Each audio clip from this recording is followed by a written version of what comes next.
Did you know?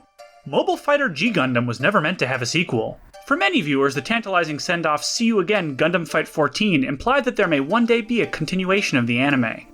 At Nandescon 2010, however, Yasuhiro Imagawa, director of G Gundam, stated that he never liked doing sequels. I think a work is not worthy of working on if you leave something to be told later on. You have to put everything into the current work that you're doing. That's not to say that Imagawa doesn't leave a few things open-ended for storytelling purposes. According to Ganoda Headlines, Imagawa once said that the ending to G Gundam was just for fun and to capture the Olympic spirit. G Gundam fans can speculate on their own. That's why it's great that individuals with their own views can speculate and use their imagination. On that note, some fans actually got to see their imagination put into the show. Neo Malaysia's Skull Gundam and Neo Singapore's Asura Gundam were designed by fans and put in the show as winners of contests held by Kodansha Publications' Comic Bomb Bomb and TV Magazine. But back to sequels. Perhaps over time, Imagawa has had a slight change of heart. At Pacific Media Expo 2011, when asked if he'd ever consider doing another season of G Gundam, Imagawa said that he had a plot in his head if the sponsors or production companies ever approached him, alluding to his then recent manga collaboration with artist and G Gundam alum Kazuhiko Shimamoto. Imagawa shared his thoughts on the matter. It's been over 15 years, after all, since the original G Gundam anime. Currently, it's been restarted from scratch in the form of a manga, so I hope fans will start liking it again. And then, maybe it'd be a good opportunity to start from the beginning again, right now, to reboot G Gundam. Speaking of the creative process, Imagawa has always been forthcoming regarding his methods. His multinational influences include American TV shows like Star Trek and Kung Fu, along with British comedy group Monty Python, as well as the French classic The Little Prince, which was adapted into an anime in the 1970s. Shining Gundam's flower-shaped transportation capsule is based partially on Thumbelina's emergence from a flower. The intro to episode 10 is meant to resemble The Twilight Zone, with Stalker as host Rod Serling. And The Undefeated of the East, Master Asia, is based on Invincible East Dongfang Bubai, from a film adaptation of Chinese author Jin Yong's novel The Smiling Proud Wanderer. Imagawa also emphasized the importance of theme in his work, which he credits to filmmakers like Federico Fellini and Nikita Mikhailov. I think theme is crucial to film, and I think European cinema is the one that takes themes very seriously. He also advised that eclectic taste and creativity go hand in hand, and said that he stopped reading manga and watching other anime when he started working in the industry.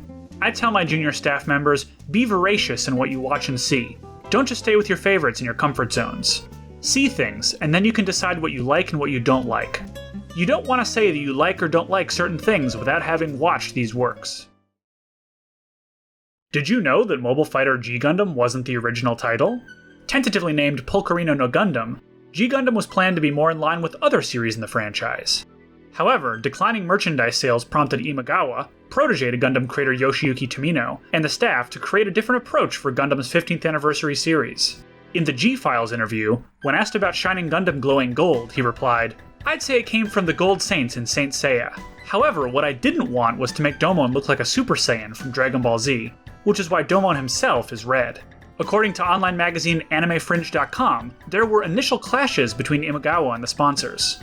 At first, Imagawa thought that some things, like making Earth look like a giant boxing ring, were stupid and worried that Gundams based on nationality might be offensive. Japanese reactions to Gundam's first series outside of the Universal Century timeline were so divisive that Imagawa said that some wanted it erased from the history of Gundam. Yet the reactions of others, including Tomino himself, were quite different. According to Imagawa, Tomino refrained from criticizing G Gundam not because he wasn't interested or didn't know about it, but rather out of respect to someone else's creative work. And once it was broadcast in America, Imagawa was thrilled to learn that G Gundam was well received, noting that American fans were more flexible about breaking tradition in the franchise. In an interview with the magazine Otaku USA, Imagawa said that in the end, "I'm glad G Gundam didn't get sucked into that big Gundam gravity well." As the first series to forge its own new timeline, G Gundam paved the way for others to follow suit in the multifaceted Gundam franchise. And as Imagawa once put it, fans may have Tomino himself to thank for the wide variety of Gundam series in existence today. My great teacher, Yoshiyuki Tomino, the creator of Gundam, taught me something very important. If you continue to make a copy of a copy of a copy, eventually the image degrades into nothing. Thanks for watching! We're Did You Know Anime, the anime trivia resource.